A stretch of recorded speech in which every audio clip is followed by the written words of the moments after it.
Students, देखिए आप लोगों ने पिछले वाले वीडियो में पढ़ा था प्रकाश का अपवर्तन क्या है, ठीक है, और अपवर्तन के नियम क्या है। तो आज रिपीट कर देते हैं कि जब प्रकाश हमारा एक माध्यम से दूसरे माध्यम में जाता है तो अपने मूल मार्ग से थोड़ा विचलित हो जाता है। इस घटना को प्रकाश का अपवर्तन कहते हैं, ठीक है। देखो, एक माध्यम दूसरा माध्यम ठोस द्रव गैस हो सकता है, जैसे वायु एक गैसीय माध्यम है, जल एक द्रव माध्यम है और कांच एक ठोस माध्यम है, ठीक है। और जब इनमें से एक दूसरे में प्रकाश प्रवेश करता है तो अपने मूल मार्ग से थोड़ा विचलन प्रदर्शित करता है। देखो, प्रकाश के अपवर्तन का कारण भी यही है कि प्रकाश की जो चाल होती है, वायु में आप पढ़ते हैं 3 × 10⁸ मीटर पर सेकेंड, लेकिन अन्य किसी माध्यम में, अन्य कोई पदार्थिक माध्यम है तो प्रकाश की चाल थोड़ा कम हो जाती है, ठीक है। जैसे मान लीजिए कांच है तो प्रकाश की चाल कुछ कम होगी। वायु को छोड़कर आप वायु या निर्वात को छोड़ दो, अन्य कोई भी पदार्थ ले लो, उसमें प्रकाश की चाल थोड़ी सी कम हो जाएगी। फिर आपने प्रकाश के अपवर्तन के नियम पढ़े थे, तो प्रकाश के अपवर्तन के 2 नियम थे। 2 नियम आप बहुत भली बात जानते हैं, ठीक है। पहला नियम क्या था? अपवर्तन के नियम ध्यान देना। पहला नियम आपका था कि जब प्रकाश किरण, या ऐसे कह लीजिए कि आपतित किरण, ठीक है, अपवर्तित किरण और आपतन बिंदु पर अभिलंब तीनों एक ही तय होते हैं। आपतित किरण, आपतन बिंदु पर अभिलंब, अपवर्तित किरण तीनों एक ही तल में होते हैं। दूसरा बहुत बढ़िया नियम था। देखो, ये और भी इसमें हमने बताया था, जब प्रकाश किरण विरल माध्यम से, ठीक है, इसमें जाती है, सघन में जाती है तो अभिलंब की ओर झुक जाती है। जैसे विरल माध्यम को माध्यम 1 मान ले, सघन माध्यम को माध्यम 2 मान ले, ठीक है। तो 1 से 2 में गई, दूसरा सघन, जैसे पहला विरल को वायु मान ले हैं और सघन को जल या कांच मान ले, ठीक है। तो ये था आपका विरल से सघन में। इसी प्रकार दूसरा आप देख सकते हैं, ये प्रकाश किरण आई और ये अभिलंब से क्या हो गई, थोड़ा दूर हट गई, ऐसे चली गई। तो दूसरा माध्यम आपका कैसा होगा? विरल होगा। और पहला माध्यम कैसा होगा? सघन होगा कि सघन की जगह मान सकते हैं आप जल या कांच, विरल की जगह वायु मान सकते हैं, कोई ना कोई ऐसी माध्यम माना जा सकता है। ये कोण आपतन कोण आई है, ये अपवर्तन कोण क्या है? आर है, ठीक है।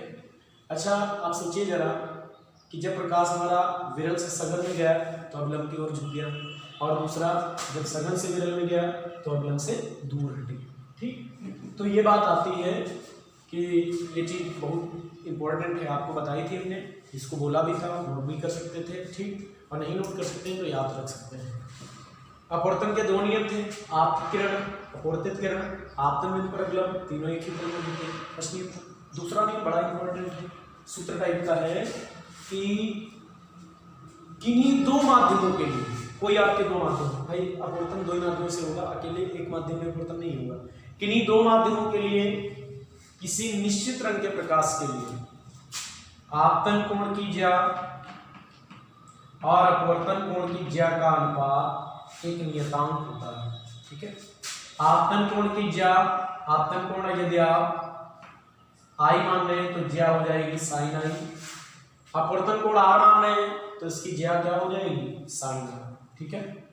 और तो साइन आई बटे साइन आर जो होता है ये एक नियतांक होता है, इसे बताया था स्नेल का नियम कहते हैं।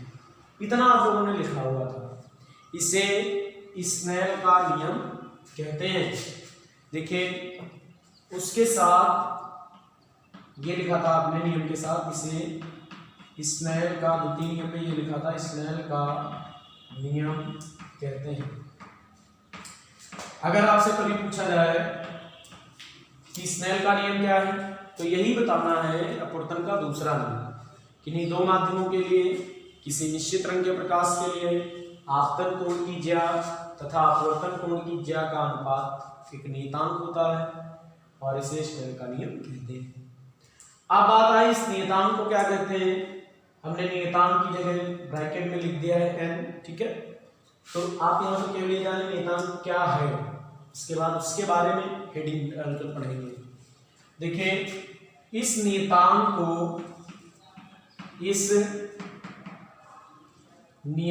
को पहले माध्यम के सापेक्ष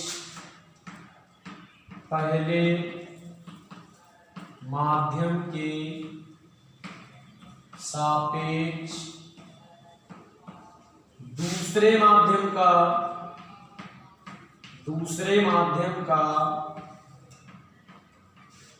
अपवर्तनांक कहते हैं, इंडेक्स। ठीक है, अपवर्तनांक रिफ्रैक्टिव इंडेक्स। ठीक है, अपवर्तनांक कहते हैं। और अपवर्तनांक के ब्रैकेट में लिख देंगे n से प्रदर्शित करते हैं। ठीक है, n से प्रदर्शित करते हैं। तो ये आपका हो गया रिफ्रैक्टिव इंडेक्स, अपवर्तनांक। अब आपको ध्यान देना है कि अपवर्तनांक क्या होता है। तो नेक्स्ट हेडिंग आपकी आज की स्टार्ट होती है अपवर्तनांक। ठीक है, रिफ्रैक्टिव इंडेक्स, अपवर्तनांक क्या होता है। सब लोगों को ध्यान रखना है कि अपवर्तनांक क्या है, रिफ्रैक्टिव इंडेक्स क्या है। ठीक है, तो देखिए रिफ्रैक्टिव इंडेक्स को कैसे परिभाषित करते हैं। जो बात हमने लिखवाई थी यहाँ पे उसको नीचे नोट कर लेना, उसके बाद आप अपना हेडिंग डाल सकते हैं रिफ्रैक्टिव इंडेक्स।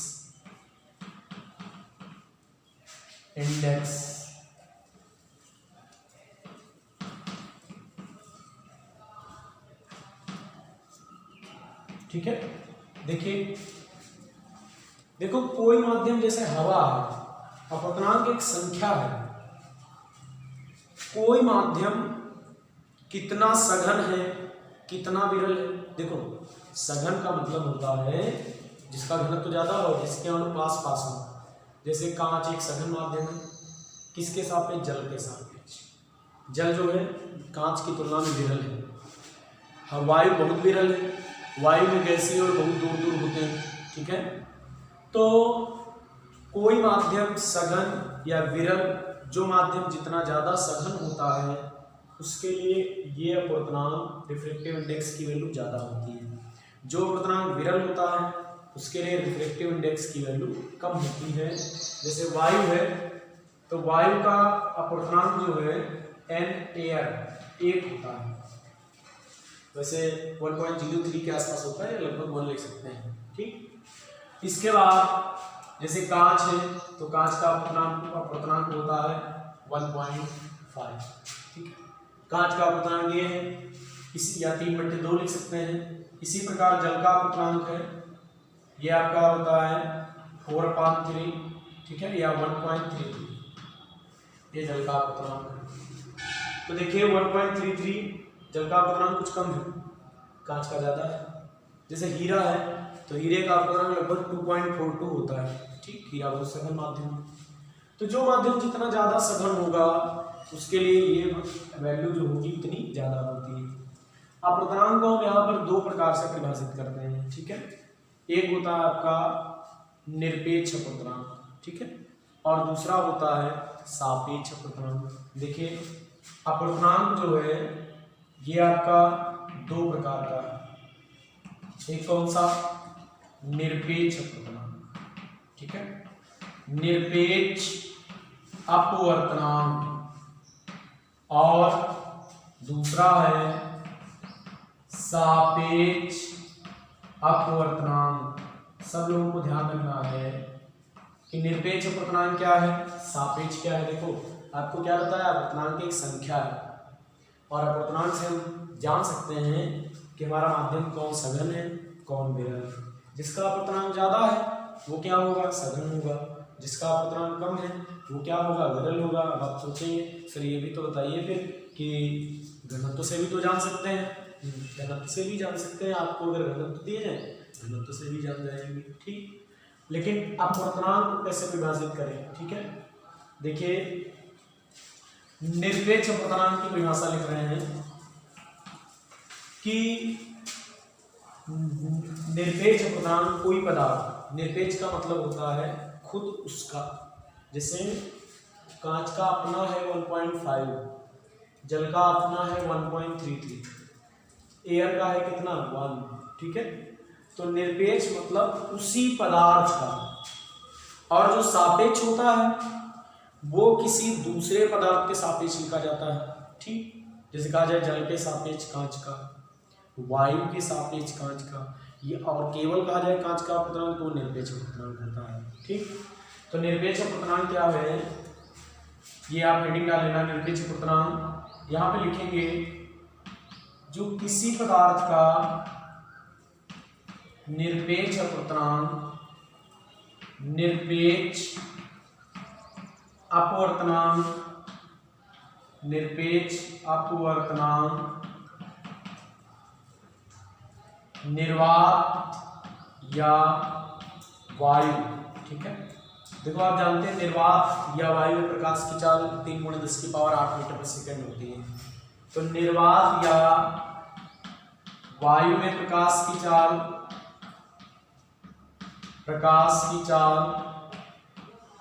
तथा पदार्थ में प्रकाश की चाल के, पदार्थ में प्रकाश की चाल के अनुपात के बराबर होता है, अनुपात के बराबर होता है। मतलब अपवर्तनांक जो है ये चालों का अनुपात होता है, ठीक है। प्रकाश देखो दो माध्यमों में जब प्रकाश जाता है एक माध्यम से दूसरे माध्यम में तो घटना होती है अपवर्तन, और पहले माध्यम में प्रकाश की चाल और दूसरे माध्यम में प्रकाश की चाल का अनुपात कर दे तो अपवर्तनांक होगा, ठीक। अब जैसे हम किसी पदार्थ का निरपेक्ष अपवर्तनांक लिख रहे हैं तो निर्वात या वायु में प्रकाश की चाल और पदार्थ में प्रकाश की चाल के अनुपात के बराबर होता है। इसे n से प्रदर्शित करते हैं, n से लिखते हैं, ठीक। इसे n से प्रदर्शित करते हैं, ठीक है। देखो अगर आप बहुत ध्यान देंगे तो ये बातें एक लगभग निकल आएंगी, अभी आप देख लेंगे। n से प्रदर्शित करते हैं तो n इक्वल टू क्या होगा, तो किसी पदार्थ का निरपेक्ष अपवर्तनांक, ऊपर क्या आएगा निर्वात में प्रकाश की चाल, निर्वात या वायु भी यहाँ लिख सकते हैं, ठीक। निर्वात में प्रकाश की चाल और बट्टे में क्या आ जाएगा पदार्थ में प्रकाश की चाल, पदार्थ में प्रकाश की चाल कितनी है, ठीक है, पदार्थ में प्रकाश की चाल। अब अगर आपसे कहा जाए कांच का निरपेक्ष अपवर्तनांक बराबर, तो ऊपर निर्वात में प्रकाश की चाल, नीचे कांच में प्रकाश की चाल। देखो जिस पदार्थ का आप निरपेक्ष अपवर्तनांक लिखेंगे उसी पदार्थ का नाम यहाँ पर लिखना है। जैसे कहा जाए जल का निरपेक्ष अपवर्तनांक तो ऊपर आएगा निर्वात में प्रकाश की चाल, नीचे किसमें जल में प्रकाश की चाल, ठीक है। अगर आ जाए कार्बन डाइसल्फाइड द्रव होता है उसमें प्रकाश की चाल वो अपवर्तनांक, तो निर्वात में प्रकाश की चाल बटे कार्बन डाइसल्फाइड में प्रकाश की चाल, ठीक है। तो आपको चालों के अनुपात से इसको परिभाषित करना है।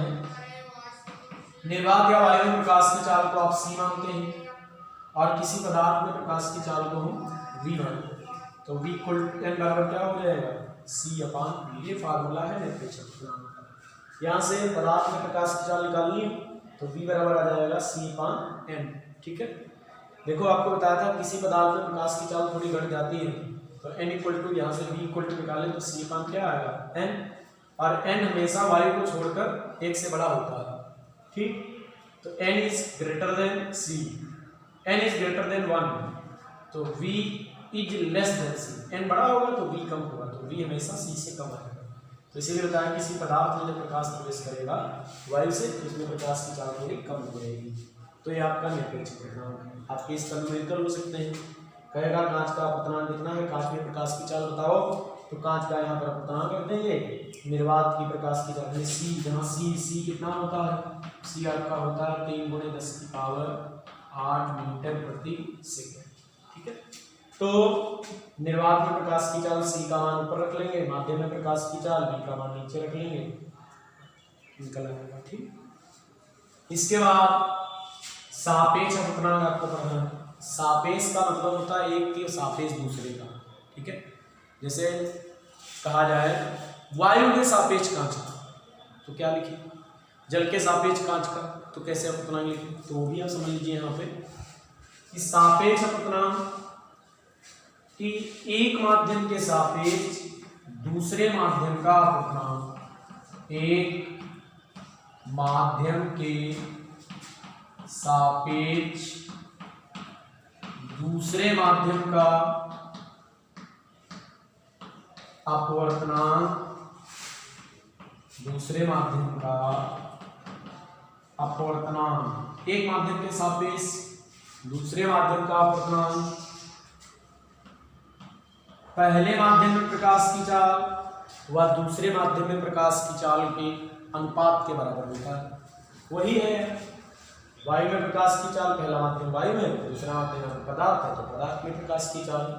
यहाँ एक माध्यम के सापेक्ष दूसरे माध्यम का अपवर्तनांक, पहले माध्यम में प्रकाश की चाल, पहले माध्यम में प्रकाश की चाल तथा दूसरे माध्यम में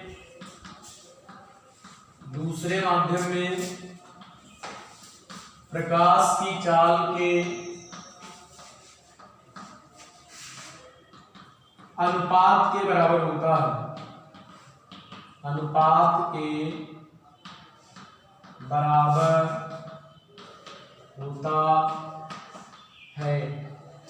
और देखो पहले माध्यम के सापेक्ष दूसरे माध्यम का अपवर्तनांक, इसे प्रदर्शित किससे करते हैं, इसे जो है N12, देखो ऐसे लिखते हैं N12, जैसे आप पढ़े N12 पढ़े या 1N2 पढ़े, ठीक है, ये लिखने के कई तरीके हैं। N12 लिख सकते हैं ऐसे, या N12 ऐसे लिख सकते हैं, बहुत जगह N12 ऐसे लिख लिया, सब सही है, ठीक। तो इसका अर्थ है पहले के सापेक्ष दूसरे का, N12 इक्वल टू क्या आया, इसे N12 से प्रदर्शित करते हैं, प्रदर्शित करते हैं, ठीक है। और N12 एक माध्यम के सापेक्ष दूसरे का, जैसे दो माध्यम है, जैसे एक माध्यम आपका वायु है, ठीक है, एक माध्यम पर वायु है, ये जल है, तो वायु के सापेक्ष जल का, या ये माध्यम कांच है, ये माध्यम वायु जल है, तो कांच के सापेक्ष जल का, ठीक है। तो देखो अभी आपको आगे और बताएंगे, ये पहले माध्यम के लिए 1 हमने लगाया है और दूसरे माध्यम के लिए क्या लगाया है, 2 लगाया है, ठीक। N12 बराबर मालूम क्या होगा कि ऊपर आएगा पहले माध्यम में प्रकाश की चाल, नीचे क्या आएगा दूसरे माध्यम में प्रकाश की चाल। तो ऊपर लिख सकते हैं पहले माध्यम में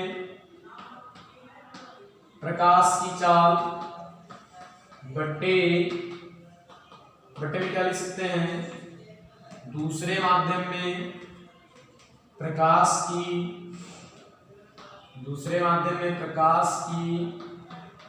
चाल, ठीक है।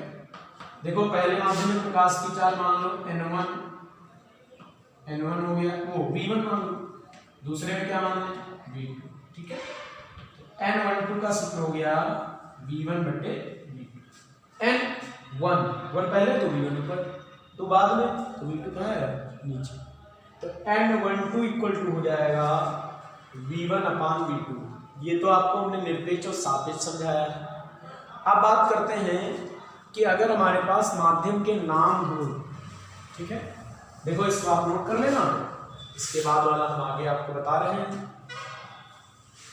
कि यदि माध्यम के नाम दिए जाएं, ठीक है, यदि पहला माध्यम क्या हो, पहला माध्यम आपका हो वायु, दूसरा माध्यम कांच हो, ठीक। यदि पहला माध्यम वायु हो, दूसरा माध्यम कांच हो, देखिए यदि पहला माध्यम वायु दूसरा माध्यम कांच हो तो N12, देखो यदि पहला माध्यम वायु, पहला माध्यम के लिए 1 लिखते हैं, ठीक, पहला माध्यम वायु तथा दूसरा माध्यम क्या हो, दूसरा माध्यम क्या हो कांच हो, तो आप थोड़ा ध्यान दीजिए, पहला माध्यम वायु दूसरा माध्यम कांच है, तो पहले के सापेक्ष दूसरे का अपूर्णांक आपने क्या लिखा था, n12। अब पहला माध्यम क्या है, जो पहला माध्यम है वो एयर है, तो 1 की जगह क्या लिया जा सकता है, एयर की। दूसरा माध्यम कांच है, तो 2 की जगह क्या, देखिए 1 की जगह लिखा जा सकता है ए और 2 की जगह लिखा जा सकता है जी। तो जो आपका n12 है वो NaG में बदल जाएगा और NaG का मान क्या होगा, वायु में प्रकाश की चाल बटे में कांच में प्रकाश की चाल। इसी प्रकार आपको ये लिखकर दे दिया जाए NaW, ठीक है। अगर पहला माध्यम वायु हो, दूसरा माध्यम क्या हो, जल हो, ठीक है। पहला माध्यम वायु हो, दूसरा माध्यम जल हो, तो हो जाएगा NaW और NaW का मान क्या होगा, देखिए ऊपर क्या आएगा, वायु में प्रकाश की चाल, वायु में प्रकाश की चाल, ठीक है, और अपान में क्या आ जाएगा, जल में प्रकाश की चाल, ठीक।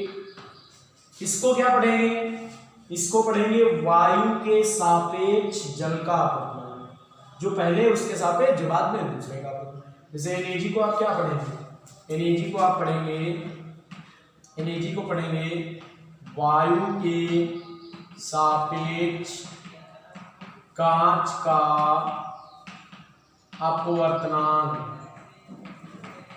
और NaW को समझ सकते हैं, इसको लिख सकते हैं वायु के सापेक्ष जल का अपवर्तनांक।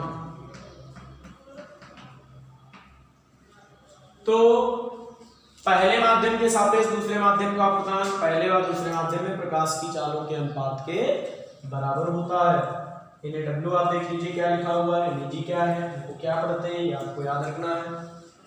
अब हमारे पास लिखा हो NWG कि प्रकाश जल से कांच में जा रहा हो, तो कैसे लिखेंगे, यदि प्रकाश जल से कांच में जा रहा होगा तो इसको लिखेंगे जल के सापेक्ष कांच का अपवर्तनांक, और ऊपर पहला माध्यम है जल, तो ऊपर हो जाएगा जल में प्रकाश की चाल, और नीचे क्या हो जाएगा, कांच में प्रकाश की चाल, ठीक है। तो इस प्रकार आप सापेक्ष अपवर्तनांक और निरपेक्ष अपवर्तनांक जान गए होंगे।